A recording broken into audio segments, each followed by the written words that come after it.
সিদ্ধিরগঞ্জে ট্যাংলরি মালিক শ্রমিকদের কর্মবিরতি পুলিশ ও বিএনপি নেতাকর্মীদের তৎপরতায় স্বাভাবিক।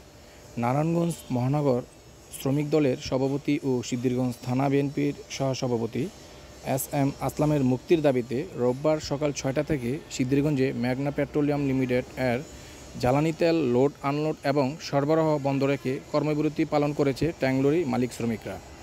তবে পুলিশ ও স্থানীয় বিএনপি নেতাকর্মীদের তৎপরতায় সকাল 10টা থেকে লোড আনলোড ও সরবরাহ কার্যক্রম স্বাভাবিক হয়। তবে পদ্মা অয়েল কোম্পানি লিমিটেড এর কার্যক্রম সকাল থেকেই স্বাভাবিক ছিল। বাংলাদেশ ট্যাংলরি শ্রমিক ইউনিয়নের দপ্তর সম্পাদক সালাউদ্দিন এস.এম. আসলামকে গ্রেপ্তারের প্রতিবাদে আমরা এই প্রতিবাদে সমাবেশ রেখেছি এবং কর্মবিরতি পালন করেছি। আমরা দ্রুত তার মুক্তি চাই। প্রসঙ্গত, গত 6ই আগস্ট রাতে বিএনপির এই নেতাকে চাঁদাবাজির অভিযোগে গ্রেপ্তার করে জেলা গোয়েন্দা পুলিশ ডিবি। চাঁদাবাজির অভিযোগে তার বিরুদ্ধে 1974 সালের বিশেষ ক্ষমতা আইনের ৩(২) ধারায় ডিটেনশনের জন্য জেলা ম্যাজিস্ট্রেটের কাছে আবেদন করা হয়। পরে তাকে আদালতে প্রেরণ করা হয়। এদিকে জেলা বিএনপির সদস্য উকিল উদ্দিন ভূঁইয়া ও ওয়ার্ড বিএনপির সাধারণ সম্পাদক মনির হোসেন জ্বালানি তেল লোড আনলোড এবং সরবরাহ স্বাভাবিক রাখতে সকাল থেকে পুলিশের সহযোগিতায় স্থানীয় নেতাকর্মীদের সাথে নিয়ে তৎপর হতে দেখা গেছে। তারা বলেন, জ্বালানি তেল রাষ্ট্রীয় সম্পদ। একটি মহল বর্তমান সরকারকে বিতর্কিত করতে নানাভাবে ষড়যন্ত্র লিপ্ত হচ্ছে। ইউনিয়ন রেজিন নং 1753 কেন্দ্রীয় কমিটির দপ্তর সম্পাদক। শ্রমিক ফেডারেশনের থেকে আজকের যে ঘোষিত এই প্রতিবাদ সভা ছিল, আমরা আজকে সুন্দরভাবে সফল করেছি। আমাদের গাড়িগুলো সময় মতন প্রতিদিন যেভাবে সিরিয়াল মতন ঢুকে, আমরা কিছুক্ষণের মধ্যে গাড়ি ঢুকিয়ে দিব। আমরা সময় মতন সম্পূর্ণ কিছু করতে পারছি, এর জন্য সমস্ত শ্রমিকদের ধন্যবাদ। ট্যাংলরি শ্রমিকের পক্ষ থেকে এস.এম. আসলাম, গত 6ই আগস্টে এস.এম. আসলাম সিদ্ধিরগঞ্জ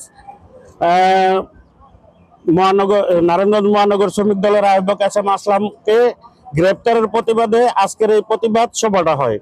সে যে আমাদের এই বর্তমান যে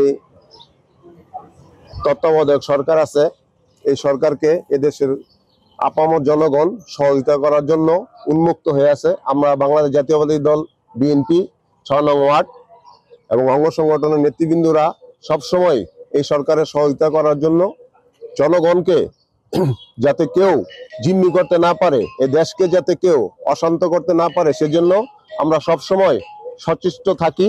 এবং এই ডিবু একটি গুরুত্বপূর্ণ জায়গা। এই ডিবুর তেল না হলে দেশের বিভিন্ন সমস্যা তৈরি হবে, দেশের বিমান ব্যবস্থা সমস্যা হবে। সেজন্য আমরা এখানে এসেছি। এখানে আজকে ডিবু যারা বন্ধ করেছিল, আমরা এসে এই ডিবুকে সচল করেছি। একটা উড়ন্ত চিঠি পেয়েছি, সেই চিঠির মধ্যে আমরা জানতে পেরেছি যে এস.এম. আসলামের জন্য একটা ধর্মঘট ডেকেছে। ধর্মঘট ডেকেছে, তা আমরা সকালবেলা আসলাম। আসার পর দেখলাম যে এখানে ধর্মঘট বলতে কোনো কিছুই নেই, এখানে গাড়ি চলছে। আপনারা দেখতেছেন সকাল থেকেই এই পর্যন্ত আমাদের জেট ফুয়েলের গাড়ি প্রায় 100 গাড়ির উপরে চলে গেছে। এখনো 100-র মতো লোডিং আছে, লোড চলতেছে। এবং জেনারেল যে পেট্রোল, ডিজেল, অকটেন এই সমস্ত যে প্রোডাক্ট গুলি আছে, সেইগুলিও 7টা থেকে চলতেছে।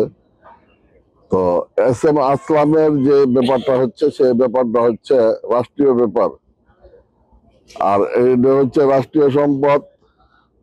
আমরা চাই না যে বিএনপি অথবা আমরা বিএনপির যারা অনুসারী আছেন, তারা চাই না যে এখানে ধর্মঘট নিয়ে কোনো বিশৃঙ্খলা ঘটুক এবং ডিপু বন্ধ থাক। ডিপু বন্ধ থাকলে সাধারণ মানুষের ক্ষতি, আমরা যারা মালিকবৃন্দ আছি আমাদের ক্ষতি।